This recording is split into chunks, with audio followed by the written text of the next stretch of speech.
Hello guys, welcome back to the plot. It's been quite a while actually. I've been having a few technical difficulties and a few other bits and bobs, but you know, I've still been down here. The last video that I made, I couldn't upload it. I kept trying and trying. I think there was something wrong with it, corrupted or whatever. So it's been quite a gap, but back to the plot now. Yeah, everything's looking a little bit overgrown. It's that time of year where you've just got to try and hold on really, haven't you, as all the weeds and plants and everything like that are just in full growth mode now. So yeah, it's really exciting time. There's plenty of harvest now coming off of here, you know, on a daily basis. Plenty of fresh fruit and veg for everybody to munch on, which is lovely. Yeah, the place is absolutely doing fantastically well actually. I've been really happy with it this year. So I mean, I'll take you on a quick look. I've just got down here now today. It's Sunday. What date are we on? What date are we on? 6th. I'm going to say 6th or 7th of July, I think it is now. It's all very well planned out, as you can tell. We are. So it's the 7th of July right now, so yeah, we're well on in the season. I'll take you on a quick look around. I've not had a chance to tidy up or weed for a week or so, so the grass is high and there's a few weeds on the beds and everything like that, which I'm not usually too happy about, but this time of year you've got to adopt a bit of more of a laid back attitude, I suppose, if you've not got too much time to be down here. So let's go and have a look. Start right now with these parsnips, which are absolutely flying on now. They're doing great guns. These guys will carry on growing now until probably October, November time when we get our first frost, and then I'll start pulling them out after that. First frost on a harvest of a parsnip. The first frost with your parsnips will actually sweeten them up a bit, so you know it's a perfect time to get those guys out. I had a little bit of an issue, sorry again about the weeds here guys, it's terrible, I know. A couple of my leeks in the middle there have been munched by something. I'm going to assume from the height off of the ground that it could have been a rabbit maybe. I don't know, would a rat nibble that high up? Possibly. I don't think it's a pigeon. Could have been a pigeon, don't know if pigeons eat leeks massively, but you know. That's the damage that's occurred. They're still going to grow on alright. I mean, some people trim the leaves back anyway about this time, but hey. Quite a few things. I tell you what, all my squash and my courgettes and everything like that are doing terrible this year.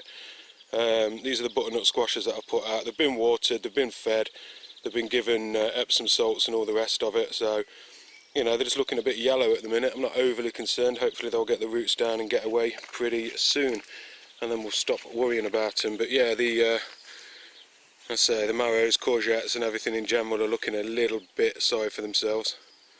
So, you know, I'm just going to keep up with the feeding on them. Hopefully they'll turn back around. The courgettes that I re-sowed because my other ones died are coming on alright. Still no fruit coming off them now, although there is the odd flower showing up on some of them. Black magic sunflowers are coming up now as well. Got the main flower head starting to form in there. And then on these you get multiple flower heads, so they start to put out additional ones out of the branches of each of the leaves, so they're coming on lovely.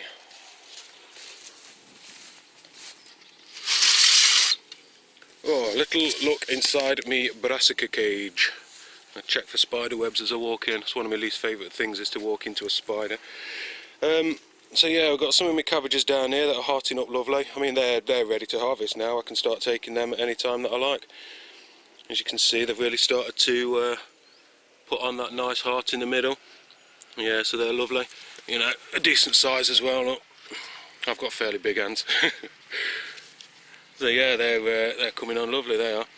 This little one at the end didn't really, but you know, he'll be ready when all the other ones are gone. So I'll start to take them. Talking about starting to take is a broccoli head that's absolutely ready. If I leave that another day or two, that's going to open up into flowers. So I'm not going to hang about on that one. That one's coming out. That'll be going home with me today for me tea. Lovely, nice bit of fresh broccoli.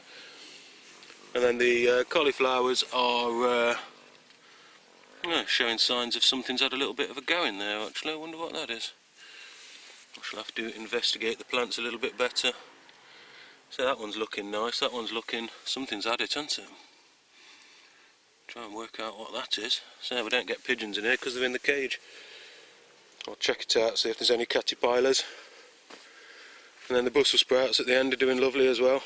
They're going to probably need staking or stringing at some point. I might pull a bit of string off of this frame here, run it down to that frame, just, you know, when these guys start getting heavier, I don't want them falling over. Spider web. Oh, it's in my hair, lovely. So, no sign of any sprouts growing yet inside there, but it's still very early. Oh, there is. You can see the nodules that are going to turn into sprouts anyway. Let's have a look. Wow, as we head into the Brussels sprouts. You didn't think there was this kind of action today, did you? Yes. So yeah, them guys are doing absolutely fantastically at the minute. And then again with the kale on the other side, I can start picking the leaves off on this now. If you start taking the bottom leaves on the kale, then the rest of the plant will carry on growing through. My red cabbage as well, that's there if I wanted to take some leaves on that. I don't know if that will heart up actually. I need to have a little read up on that one. And then the dwarf curly kale as well, you know, you can start taking some of these leaves off now and that'll be ready to shred up and put into your food. I quite like covering it in salt and putting it just on a dry baking tray, and it turns into very similar to crispy seaweed. Oh, bugs in my hair. Have I got you on zoom? Let me see. No, now you're on zoom. Woo. Here we go. So yeah, some of the finest brassicas I've ever had. It's a recurring theme, this blooming door, isn't it? Oh, come on. All the potatoes have finished flowering now, so they're ready to start lifting. What you'll find happening after they've flowered, the majority of the time the flowers will just drop off and you'll get nothing, but sometimes you'll get some little green balls appear. That's like the fruit of the potato plant. Don't try and eat it, it's very poisonous, but it does contain true potato seeds, which if you've got the time and patience you can actually replant, and after a few years you'll get some potato plants. Look at the display being put on by these guys. Is this me Mesambrianthemum? I've got to check the name actually. I've got a tag in here somewhere. Yeah, Mesambrianthemum. Oh yeah, look at those. I mean, these flowers open and close with the daytime, so in the evening these will all close back up, but they're absolutely beautiful. I think next year I'm going to go for a few more of them, because I'm just imagine a whole bed full of these little explosions of colour. It's almost like a little firework going off. It's like boom, absolutely beautiful. Flower bed here in the middle of my plot is absolutely firing into life now. It's absolutely beautiful. Just as the lupins here finished, everything else sort of came into flower, which is absolutely lovely. Got plenty of contrast in there. Got the fiery orange of the calendulas there, and then we've got, I want to say larkspur, I may be wrong, please tell me if I am. These have all self-seeded from previous years, and they grow quite tall actually, these guys. But really intense deep blue purple coloured, absolutely beautiful those. And then the other, I've got the cosmos down there at the bottom, and then I didn't realise it was there, but there is a sweet pea that's come up there. Must have been self-seeded from last year. See those delicate white flowers? Lovely, lovely. And then borage has come up absolutely everywhere this year, which I don't mind at all, and I'm sure that the bees don't mind. It's absolutely covered in these beautiful little blue flowers, and the bees are absolutely loving it.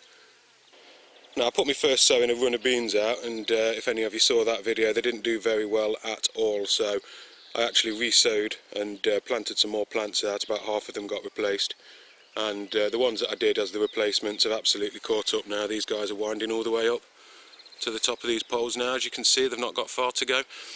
What I'll let them do is wind up, dangle over a little bit, and then I'll take the heads off, and that'll encourage more growth coming up from the rest of the plants, which will be absolutely lovely. You can start to see some of the flowers coming out as well, sort of orangey red.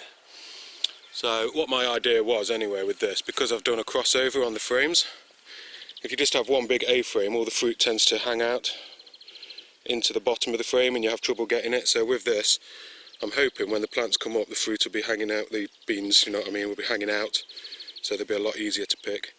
That's the plan anyway. We'll see how it goes, and the little marigolds are sitting sentinel around them as well. They're all starting to come into life. Quite easily overlooked, a marigold. Beautiful little plant, so easy to grow as well. Over in the asparagus bed, I've got my little new asparagus here, which was planted this year. I'm quite actually eager to see what the stuff grown from seed comes up like, because I know these are quite small at the minute, but the other crowns that I bought, I've not been overwhelmed with their performance, so you know, I'm really eager to see what these ones come up like. they're certainly not enjoying this blowing stuff here, the mare's tail. Mare's tail doesn't actually cause many issues on the plot, but it is relentless and it will quite happily swamp everything out, giving half the chance. So I don't actually remember mare's tail being a thing a couple of years ago, and it just seems to have absolutely fired away. I'm seeing it absolutely everywhere as well. You know, not just on allotment plots, but you know, in people's gardens, the edge of pavements and all sorts. It just seems to be appearing everywhere. So, mare's tail epidemic. Right, Nick's sunflower challenge. I know that Nick's taken a little break away from making the videos, but hopefully he's still watching a few of them, keeping an eye on the progress of people's challenges.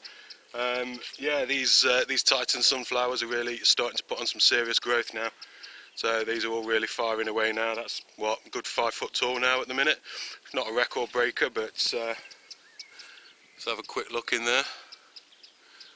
As you can see, it's not actually started to, you know, really form the flower head yet. So, you know, still got plenty more growth going, so fingers crossed for that one. And I've also resown where I took my garlic out. I've put a few more. Oh yeah, you didn't see the garlic harvest, did you, because of my video? No! I'll see if I can rescue any footage for you and put that in, you know, so that you can see, because I had a little bit of an upset with my garlic.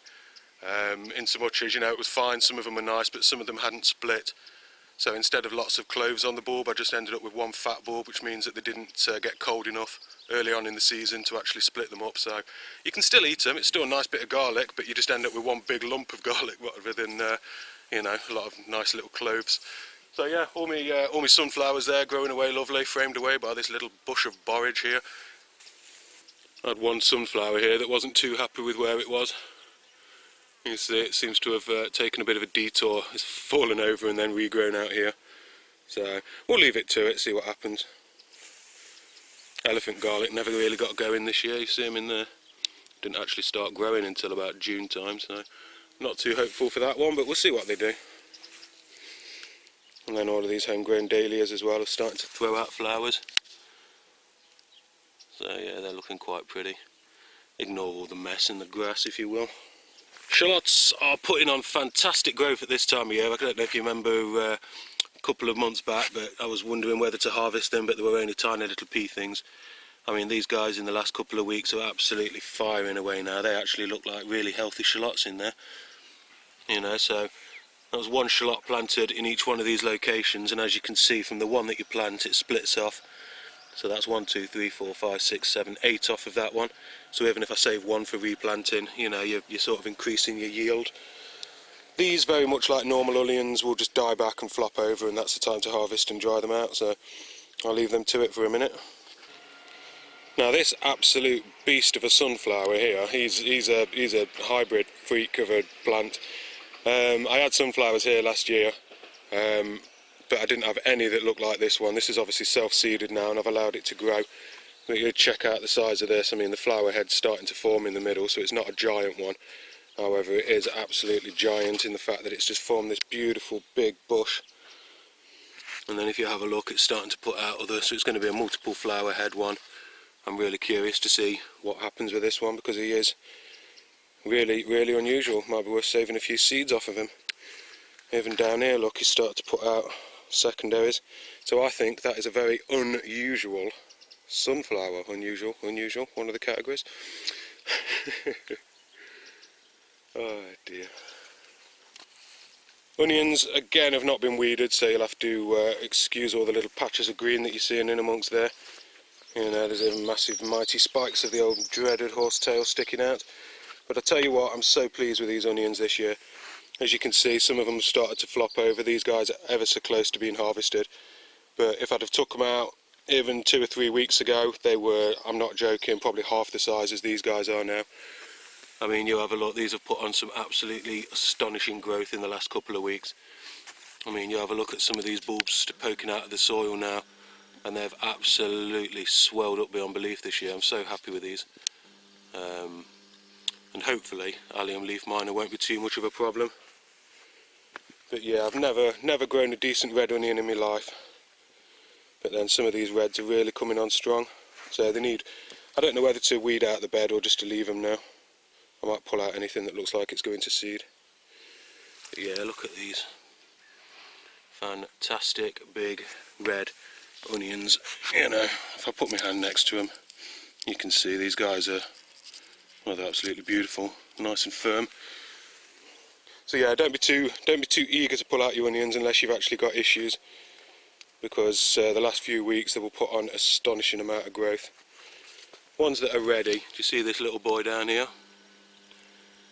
He's flopped over, so that guy is not going to grow anymore, and you can quite happily harvest them out. Any that are still standing, you know, they're still actively growing.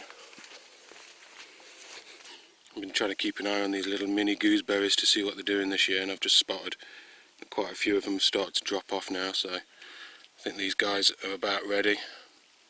I don't know with a gooseberry, can you eat them straight off the bush? I'm sure you can eat them straight. I'm going to put one in my mouth right now.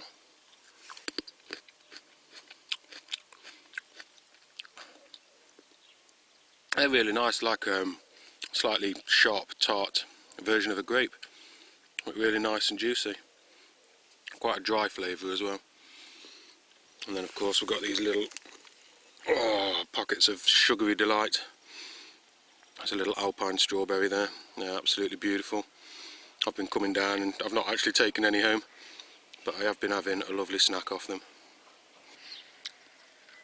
They are absolutely delicious little strawberries. So I'm going to have a little forage now, I think, get myself a little snack.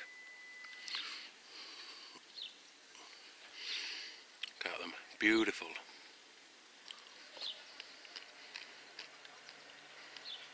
I don't bother about washing them. You got any bugs on there or anything like that, that's their problem. Plus I get protein. Protein.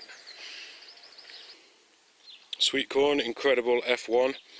Not overwhelmed with these guys this year. They seem to have been in the ground a long time and they're not growing too well. They have started to put on a bit of growth now that the weather's warmed up, to be fair, but yeah, certainly not the best year for them. And the same goes for the other ones over here. They're the golden bantam. Just 6 plants I think I put over there, did I? Yes. So we shall see. Oh, let me show you these little tinkers over here. These are absolutely beautiful. Absolutely dripping in bees once again, but just let me see if I can find you a beautiful example. Here we go. Look at that little sort of tiger stripe or leopard almost in the middle there. Absolutely beautiful.